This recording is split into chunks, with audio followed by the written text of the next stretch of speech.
Ableton On Air is sponsored by Green Mountain Support Services, empowering people with disabilities to be home in the community. Washington County Mental Health, where hope and support comes together.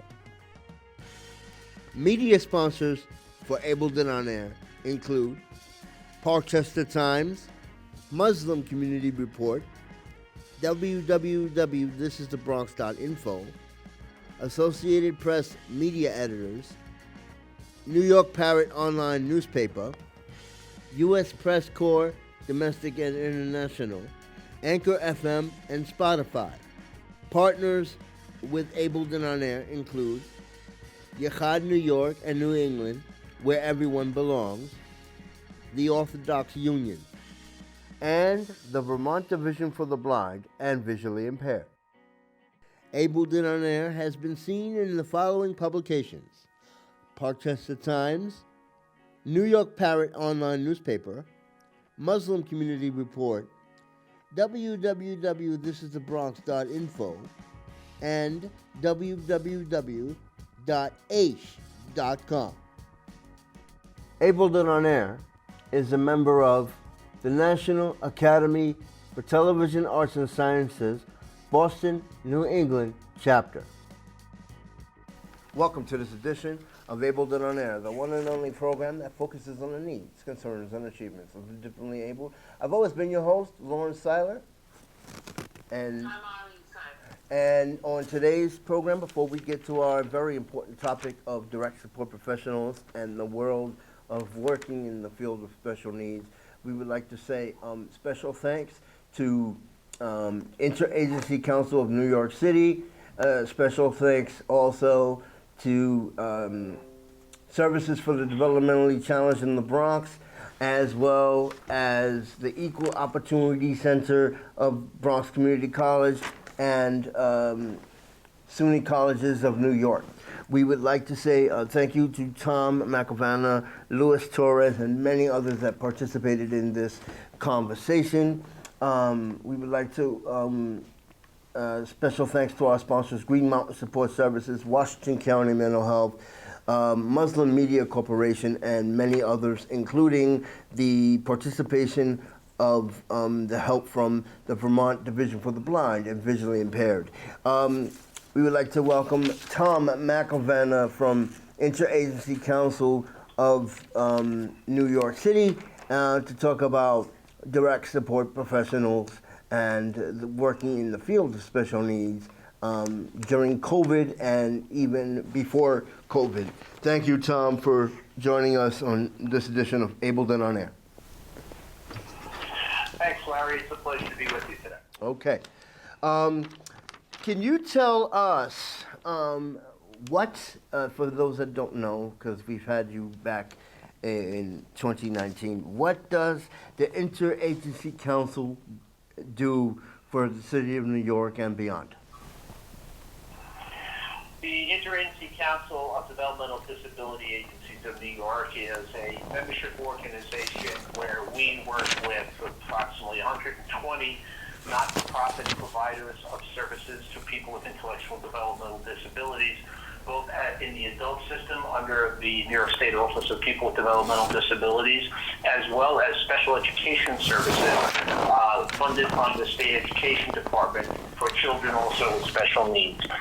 We provide some advocacy as well as information and technical assistance to our members. We advocate for public policies and funding that will better support our members and better support the ability of people with intellectual developmental disabilities to live their best life. Okay. Can you define, since we're talking about direct support professionals and the human resource end of it a little, or a lot, what exactly is a direct support professional as defined by the Office of OPWDD of New York City and other agencies? What exactly does a DSP do? And then we can take it from there. Sure. Well, a DSP, or direct support professional, there's a vital part of the care economy, not only in New York State, but around the nation, supporting people with disabilities, throughout the many communities that they live and work in. They are employed in New York State by our not-for-profit agencies and also directly by individuals with disabilities to provide daily services and supports, whether they be in a group home setting or living in independent apartments, in day and employment services, recreation and therapeutic services. And they really are really the backbone of the services that we have. It is individuals and families and the providers that depend upon their skill, their compassion, and their dedication to the responsibility of supporting a person with intellectual developmental disabilities throughout their lives. So they're a vital part of who we are, and they're essential to make sure that people with disabilities lead safe and fulfilling lives in their communities. Arlene, did you want to ask a question? Yes. How has services with people with special needs changed during the pandemic? In your opinion, Tom? Well, the pandemic was such a very such a game changer for everybody in this world. Certainly, for us, we in the provider agencies and for their DSPs, the health and safety of individuals was paramount. We had to learn a whole new set of circumstances in terms of infection control and the ability to provide a safe and healthy environment and mitigate the spread of the disease for everyone. So that was such a difficult time. We had many folks. We had people with disabilities living in group homes, and the staff that really sheltered in place for a couple of weeks because everybody got the COVID variant at that time. So we services kind of went from being less in the community to being caring about a safe and healthy environment they lived in. So that really put a tremendous strain for the individuals, families, and for the staff. Now, do you, obviously there was a lot of overtime, I'm assuming, with DSPs, right? Has that, and has and I understand that a lot of people could not go see people in group homes because that was stopped that was put on hold. Has that changed? They reopened group homes, yes, no? How has that changed during the pandemic and also staff working with people with disabilities? Well, visitations were stopped for a number of months, especially during the height of the pandemic last summer and fall of 2020. That has since eased off in New York State. Governor Cuomo, just recently passed regulation to suggest that we are post-pandemic. We are now all are open in terms of our programs and services like we were pre-pandemic. But the strain on the workforce has been mighty. We now have, on a statewide basis, 1 in every 4 DSP positions that are vacant. In other words, 4 positions, at least 1 person is vacant. And you mentioned overtime. That requires a tremendous amount of overtime on the part of the existing staff. It has been very hard to recruit and retain our workforce. And we're hearing that nearly 70% of our agencies are having senior management staff cover vacant shifts due to the staffing shortages. So this has really wreaked havoc on the service system, and we're quite worried going forward that we're going to go from a crisis to an emergency for our programs and for services in the community. Now, is it since you said that, is it a high turnover with working with people with disabilities? Are people sometimes not going into the field or stopping from the field and going to, let's say, a big box store or Amazon to work? Because, I mean, besides the wage, are people scared to work with people with disabilities before the pandemic or after the pandemic? You're right in the sense, Larry, that we know that we've had a number of folks that have a hard time coming to work.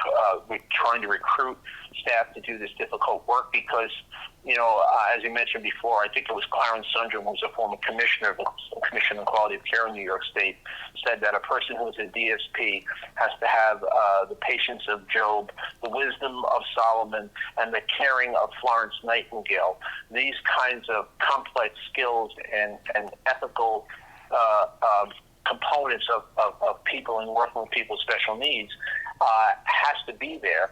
And for some, that is a very hard thing to do, especially when you consider what some of the big box stores are paying, even more than what they're paying. We were able to our Yeah, the big box stores, they go. Go ahead, I'm sorry. No, turnover wasn't the biggest problem because we had lost a lot of positions this past year when programs closed.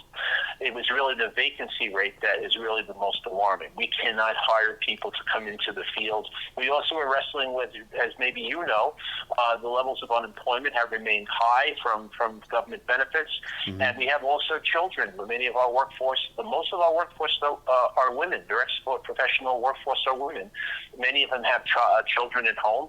Many of the children are remaining home. They had remote learning, so they haven't been able to come back to work. So it has been a real firestorm of need in terms of trying to support our programs with sufficient number of staff who are paid fairly and are paid well enough to want to stay. I'm going to ask you this question, and I'm sure my wife might ask a little bit question to piggyback. Do you, in the future, knowing that we still have this COVID variant, or it might get worse before it gets better. I mean, here in Vermont, we don't need booster shots yet. I mean, we're okay with that. But do you see you as a manager, do you see the DSP title going away because people are not in positions, or how would you put that into perspective? What we're trying to do, and then we've come out with, and I'll be happy to send you today. It's actually being released officially, and this is our white paper, on the intellectual developmental disabilities workforce emergency. And in addition to establishing a living wage, which we're calling on New York State to do, mm-hmm. We are looking to raise the bar and raise the profile of DSPs.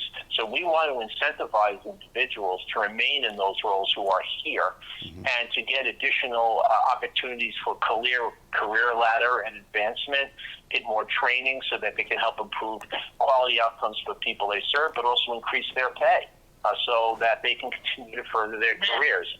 So we're looking at credentialing programs, and we're looking at career ladder programs, and looking to establish a standard occupational code at the Department of Labor in Washington, so that there's more attention paid, there's more data gathered to illustrate the kind of work that people who are DSPs do, and to try and help drive more people to this very noble cause and profession known as DSPs.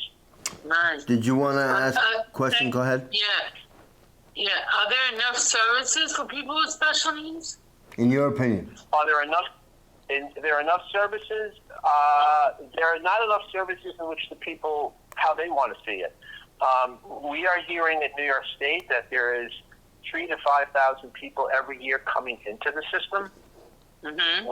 We understand that right now. One of the interesting pieces of data is that there are 39 out of the 128,000 people that receive OPWDD services in New York State. There are about 39,000 that are under the age of 20. Many of them are children who receive some level of support, care management, for example. And we continue to add people to the system, but our budgets have not kept up with that increased demand for services. So that's one of our causes and concerns as we raise it, because each and every year, if there's any increases, they seem to just take it from the existing pool of money. we need further investment for people with disabilities and further investment for agencies that support them with the staff and further investment for our families so they know that their loved ones will have a place and will have opportunities in the future. You mentioned Florence. I'm sorry. You mentioned Florence Nightingale, Job, and Solomon. Okay. Now I'm going to ask you this question: AIDS and nursing and other jobs within the nursing field. How does a DSP differ from a PCA, a nurse, nurse's aide, etc.? Well, we not only at times for certain individuals there may be some health care or general hands-on care for people with more complex medical or therapeutic needs, but there are individuals who want to live a life in the community to help access employment, to help access community services. So there's a wide variety of skills that the DSP will have to have that is well beyond, say, a nurse's aide. They need to be able to work with individuals who may present challenging behaviors. They may have to work with individuals to help them learn and guide skills so that they can attain them in, whether it's working with their own finances or working with transportation options within the community. But there's a whole wide range of roles and abilities that they have to meet the person where the person is, and so therefore we think this has to be a standalone profession. This is not just one kind of care that we're giving. We're giving a wide variety of care and support. You mentioned meeting the person where the person is. Can you explain a little bit more about that? Well, every person has their own life plan, their own dreams, their own desires to live the life they want. Mm-hmm. We also work with families who may be, in some cases, the voice for that person. So we have to work with whatever person presents and try and get them to the best place they want to go to and the best place that they can be. So again, in some cases it's hands-on care. In some cases it is feeding and tube feeding and transfers of people who have physical disabilities. And in other cases, it's more gentle guidance and support in communities as they are learning on their own to help negotiate, again, finding a job or negotiate, learning to shop for groceries and learning to manage a budget or learning cooking skills or learning house cleaning skills, whatever it might be. So it's across the board that each person has to be recognized as an individual, and that those DSPs have to understand who each individual person is. Does a DSP sometimes...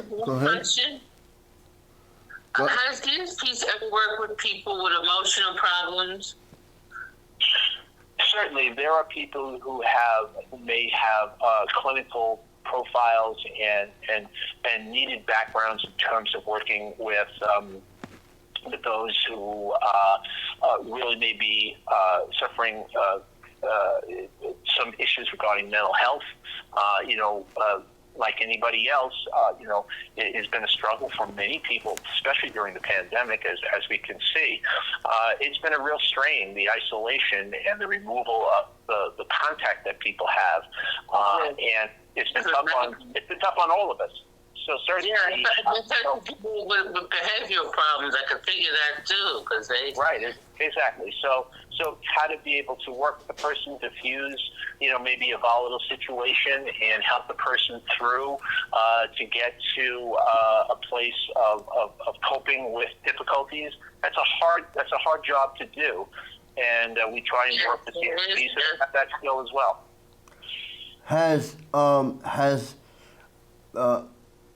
Well, obviously this might be the case, but is there ever a situation? Now, because I understand that DSPs have to go through a training, right? Mm-hmm. But has there ever been a situation where DSPs go into a situation and they can't work with a particular group, a particular client or consumer, how would that work if the person can't work with a particular, like if there's a person that screams a lot but how extensive is this training? Is it really extensive, or how does that work? Well, DSP work is not for everybody. It is, again, it's a hard job. Mm-hmm. Again, you have to have skill, you have to have dedication.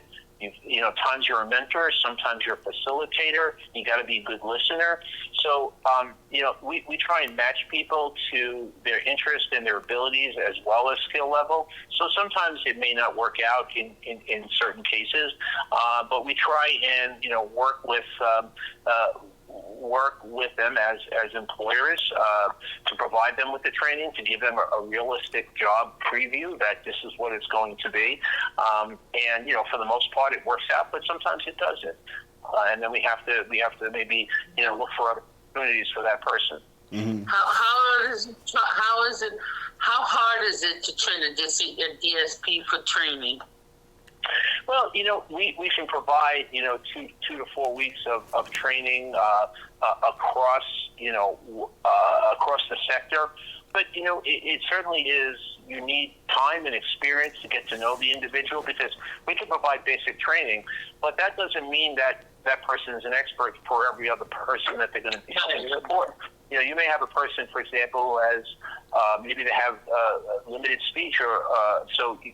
That person may be able to communicate in certain ways, but until you know the person and until you get used to listening for that person's cues and body language and how they indicate their wants or desires, you may not know that right up front. So it takes time as well as the straight-up training that you will get in a classroom. It really becomes a level of experience that the person has to undertake, and that's why you need good frontline supervisor supports who can help DSPs integrate better on the job. So we need not only to raise the wages and the profile of people who are DSPs, we also need to raise the profile and pay of our frontline workforce, because they are there day in, day out. If there's a vacant shift, very often they're the ones who are doing it. So those folks are key and a vital part of the whole system of services in direct care. Okay, now, there was a movie sometime back, a documentary called Invaluable, okay, which I saw, and you took part in it. Can you explain the title, Invaluable, and how invaluable DSPs are to working with people with disabilities? They're essential. They're an essential component. Again, for people not only in certified programs or group-based sites and or residences, they're for families there as well. They are invaluable to them to help support families, to help support an individual be as independent as possible. We have really increased the amount of self-direction, for example, in New York State, where families, even the individual themselves, can hire a staff person and have that staff person work with them throughout all of the aspects of their lives. So we certainly recognize in this field, in order for a person with developmental disabilities to live a fulfilling life, they're going to need that level of support. Sometimes, again, whether it's from general guidance and facilitating situations to more hands-on. So certainly we have been calling for decades now that this workforce should be recognized for what it is they do, for what it is they support, and what we're going to lose if we lose this workforce. Mm-hmm. Services will not be there for families, and that is a great fear that we have now, that programs will close. Right now, since the pandemic and now that day programs can open, we have programs that cannot open. People can't go back to their day services because there's not enough staff. Which brings me to this. other types of work, from fast food restaurants to grocery stores to other things. There was a case in Nebraska where it's something as simple as an air conditioner for people's well-being. A Burger King had to leave. Everybody left and put "I quit" on the sign. Yeah, let's talk about burnout. How does burnout? Okay, knowing that people are quitting across the country in different facets of work, from fast food restaurants.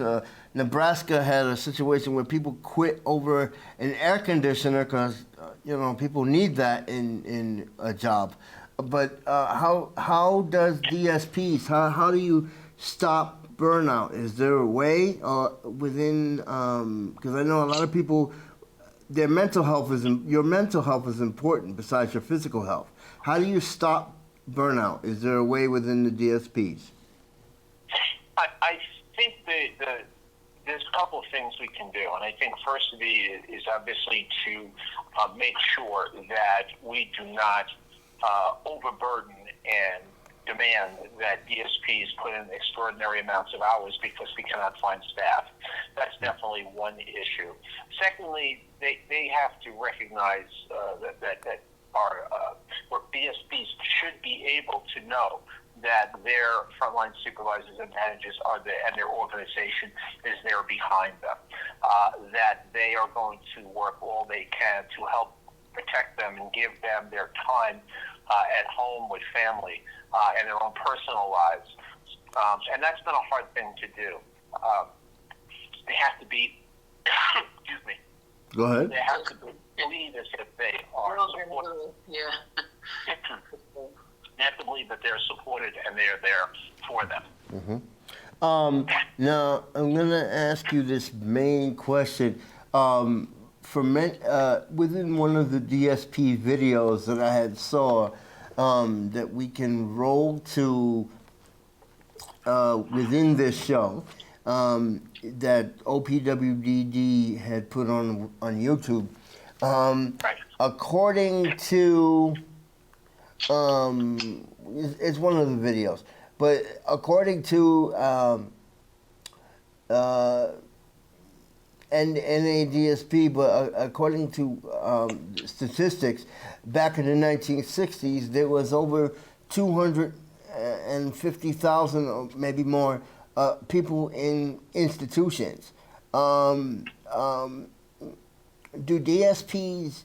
Where do DSPs mainly work? Do they work in institutions? Do they work in group homes? Where do DSPs mainly work, and how does that work within that? Well, the DSP, certainly in New York State, I mean, I think New York State's institutional census is probably below 100 to 150 or so. There are some of those folks that are still those individuals who haven't gotten out to the community for various reasons. For the most part, again, it is going to be in our certified programs, both in residential and day services, as well as working communities. More and more people now are taking advantage of self-direction and individualized support services in the community. So more and more DSPs are in the communities now with individuals and families. And as we look to, get smarter, maybe a 10-person group home 30 years ago was the right thing as opposed to an institution. Now it is not that. Now people should have as much independence as they want and capable of, and we are going to continue to work with New York State and nationwide to try and make sure that people have opportunities to be in the least restrictive setting as possible, and get the DSPs there to support them in whatever way they can. Mm-hmm. So this has been a long haul over decades, and we've made great progress, but we need to make a lot more. But again, all this progress will be for naught if we do not solve this workforce emergency. Right. True. And Does then a we hope. does a DSP have good health insurance? Most, I can't speak for all other states. Most organizations, not-for-profit organizations in New York, have health insurance for DSPs. That was one of the things that were able to provide some level of retention because we had health care. We worked very hard about 30 years ago to get it built in and get reimbursement for provider organizations to provide the health care. That's an essential component of a workforce benefit that we need to continue. But right now, it's the salary pressure that really is paramount. Mm-hmm.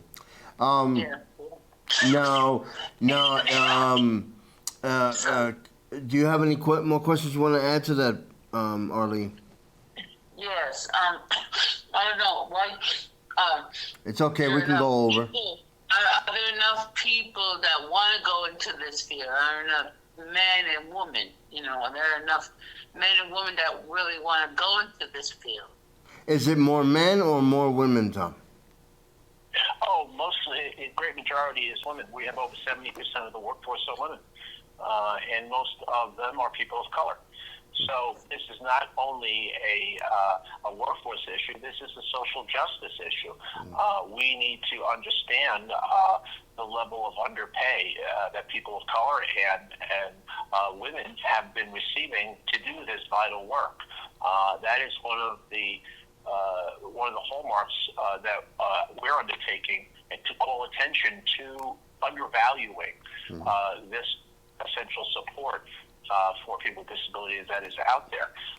So we are quite worried as we go forward, and we're calling on the state. And I think we're actually, just to mention, our federal government actually has seemed to have been in better touch with the needs of the states. The American Rescue Plan has provided infusions of cash directly related to people with intellectual and developmental disabilities in all of the states. So many of the states now are developing their programs to send into Washington to get them approved. The great majority of the funds that we have advocated for in New York State are going to be going as bonuses and one-time payments to DSPs who were there during the crisis, who were there and provided that vital support over the last year. But we need federal government. They are looking to do more. And it's been very hard for many of the states to take that kind of funding and convert it into the services that we stand for and the mission on behalf of people with disabilities. So that is another advocacy push that we'll be making over the next several weeks and months.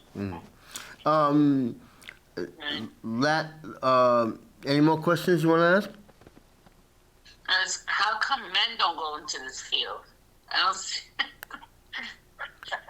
Well, I can't speak for all men, even though I am one. I did, but that was a long time ago.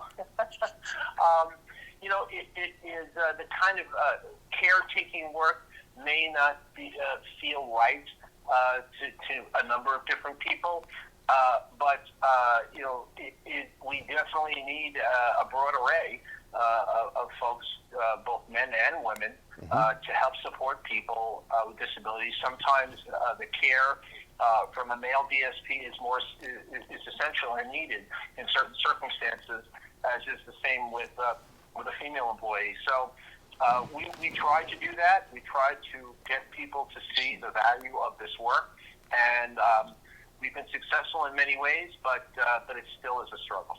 Okay. I know. I see more male nurses than I see female nurses. Yeah.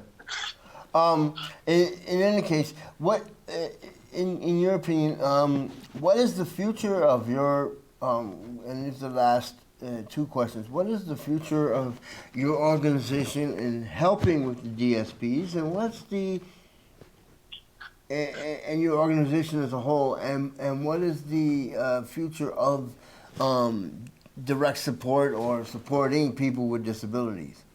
Is it going to change? Is it going to change, or obviously it's going to change, but how far will it change? That's a great question, Larry. I think that we a couple things. One, we're at IEC, for example, we are got a recent grant that we are looking to help train DSPs who work in the community in people's homes without say a supervisor to help guide them. That's always a tricky thing, especially with the diverse society that we have. For example, in many urban areas, but certainly in New York City, we have new immigrants from 40, 50, 70 countries or more, people who have English as a second language. How does a DSP be able to enter into that home to help support a person, recognizing the cultural differences and practices and everything about the environment that they're in? So they have to be savvy and understand what that is. So we're providing a workforce. We have a workforce training grant that we're doing that on, but it's a small grant, but we're looking to help support that. Secondly, I think on the long-term basis, we're calling upon our state, as many have already done, to utilize technology to help supplement and support DSPs. We should be able to use technology, using smart home detection devices, etc., so that a person may get the cue to take the medication and not have to have a DSP standing with them in order to remember. Or example, maybe a DSP, for example, I deal with a visual impairment. Maybe a DSP can learn more assistive technology to help other people with visual impairments. So stuff like that, right? Yep. Yeah, exactly. And we've developed residences where we will be able to have cameras in common areas. So we will have pictures on stovetops, etc. So people cook, when people remember to turn the stove off, things along those lines. Those little things where you don't necessarily have to have a person, but you have an electronic or technological sensor that will be able to pick that up. So we're looking in different ways to help not only put the strain on adding more DSPs to the work, but to be smarter and better about it, and we can more direct DSPs themselves to other essential hands-on and out-of-touch work. Yeah. Go ahead. Has you ever used sign language? Oh, sure, absolutely. We have some of our members. There is a services for deaf and intellectual development disabled individuals, and we have those folks have a higher level of skill. They have to know ASL to be able to communicate with people with disabilities. So not only do they have to be a great DSP, they have to have that other level of skill as well. So we have a number of providers around New York State and around the country that do that.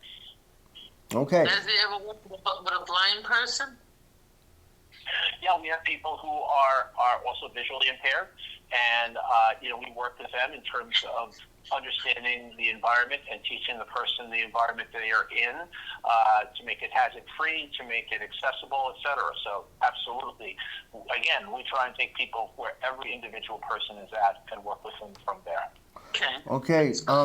Well, we would like to thank you for joining us on this edition of Able Done On Air. We would like to say special thanks to Interagency Council of New York City.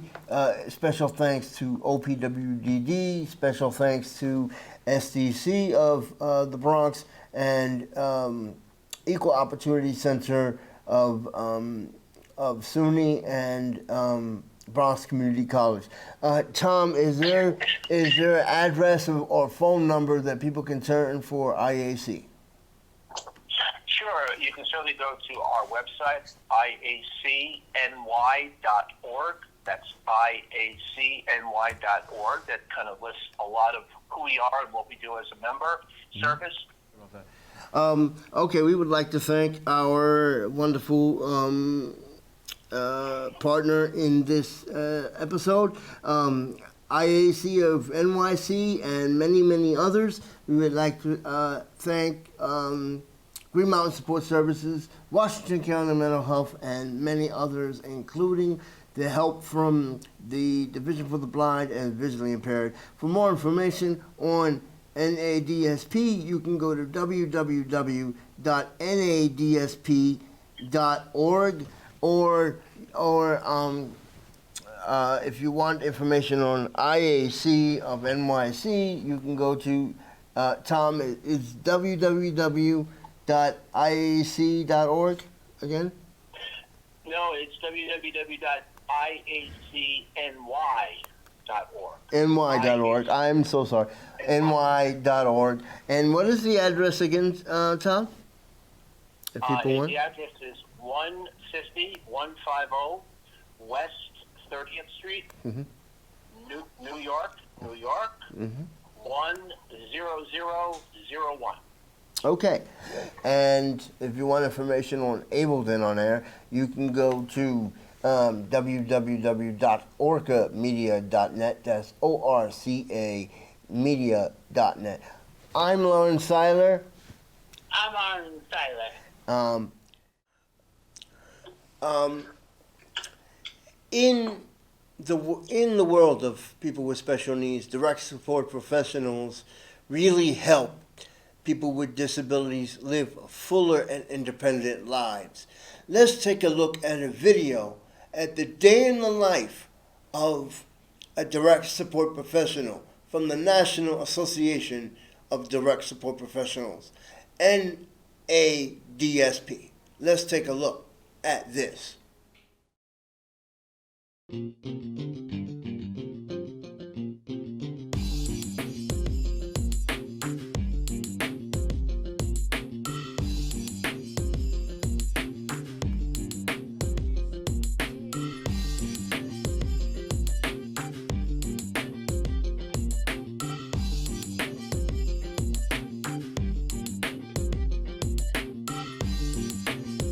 Inclusion is not activities. It's not going around in a van in community. It's making a difference. It's being a member.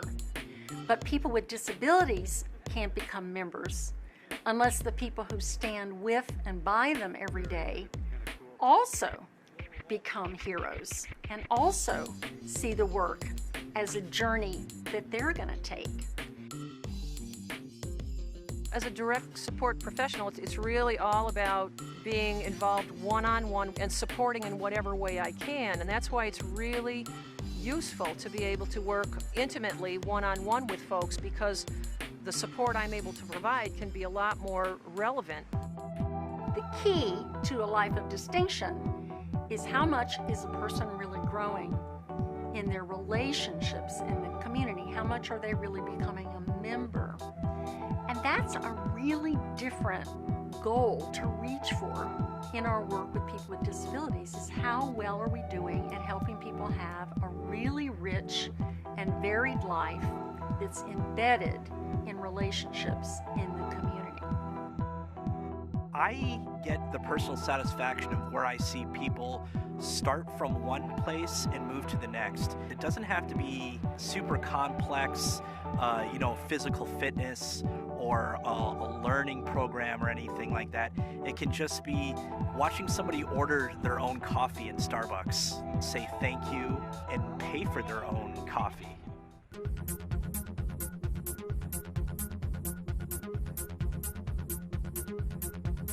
I've certainly noticed some great changes and tremendous swings from being very thrilled about the deinstitutionalization effort, and I thought that we really can't get any better than this. And isn't it great that we have a home for 14 people?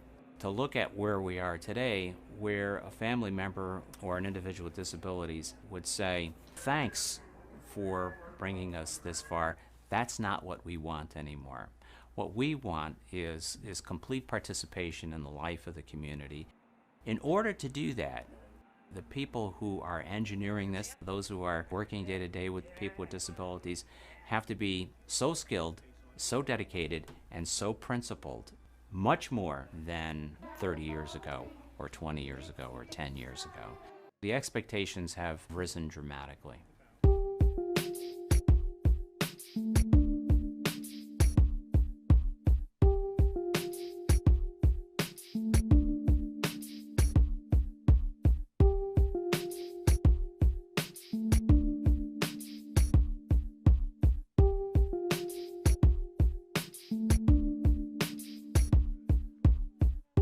You're not just there to take care of maybe the medical needs of the person, but you're trying to get them involved in things going out in the world. You're trying to help them expand their world and find out what they're good at. When direct support professionals have a chance to really make a difference in people's lives, the jobs become far more meaningful, and the journey to help people become real members of community life is much more interesting than the jobs used to be. You need to give away being self-centered, and you need to be able to be who that person that you're serving needs you to be. This field, when you walk in, the first thought is, oh, I'm getting paid to hang out with someone. I'm getting paid to be a friend. And you're getting paid to hang out, you're getting paid to be a friend, you're getting paid to think and care about someone.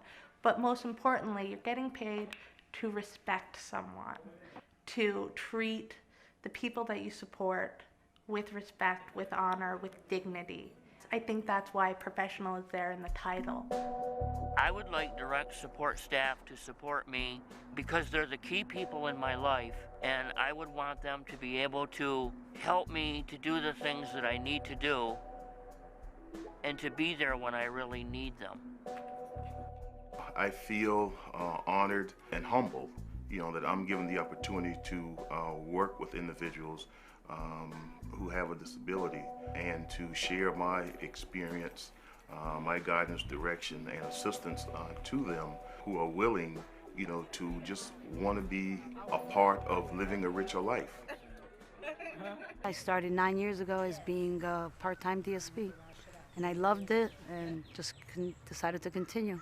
I love my job. I love my job. I love my job. It's a joy to come to work. I can't see me doing anything else. I don't want to do anything else. I like the people, plain and simple. I like the people I work with. This is the only job that I can say that I'm giving back.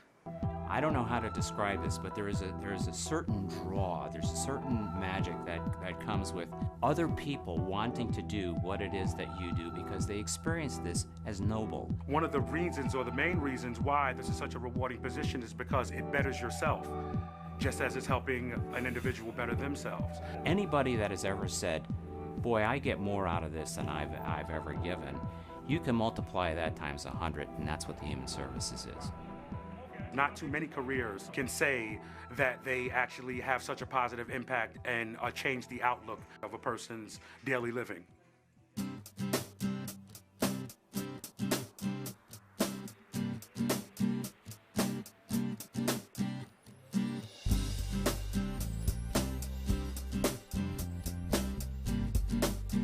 There is going to be an increasing need to take care of not only people with disabilities, but baby boomers who are getting older.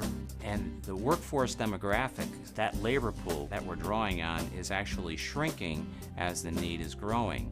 Fewer people are really going to be required to do more of the work. And if that's the case, then they better be good at what it is that they do. They are and need to be recognized as professionals.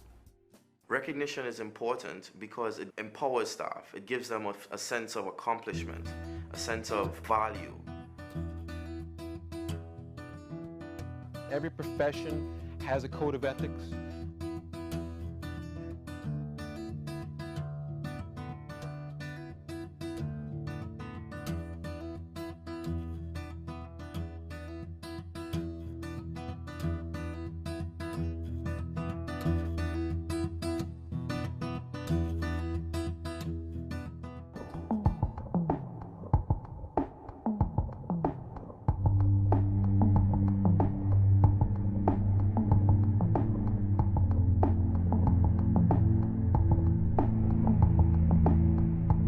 One of the reasons that direct support work has been a crisis in our field is because we've yet to shift our assumptions about who are direct support professionals.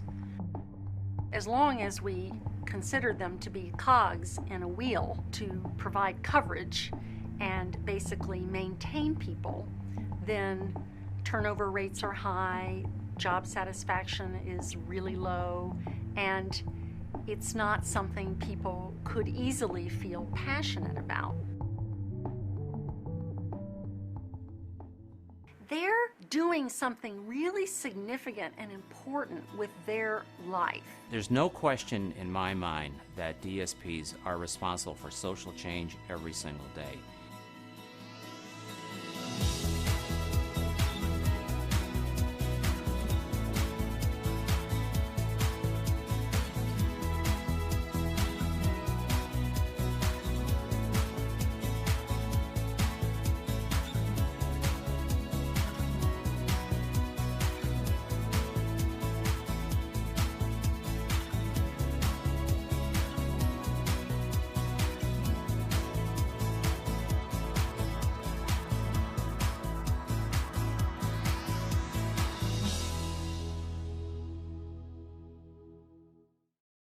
Please work more in the field of special needs. People will thank you for it. See you next time.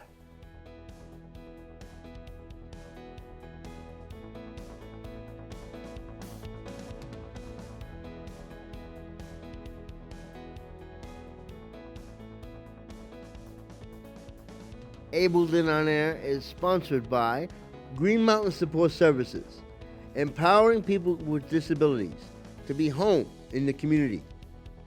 Washington County Mental Health, where hope and support comes together.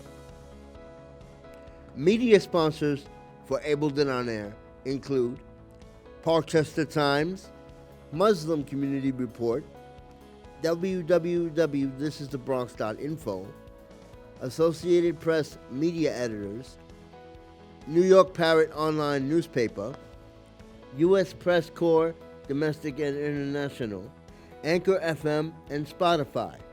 Partners with Ableton On Air include Yechad New York and New England, where everyone belongs, the Orthodox Union, and the Vermont Division for the Blind and Visually Impaired.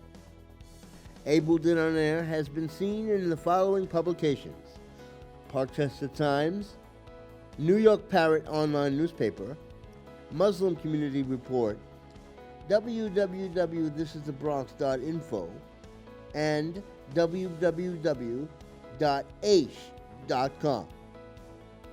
Ableton On Air is a member of the National Academy for Television Arts and Sciences, Boston, New England chapter.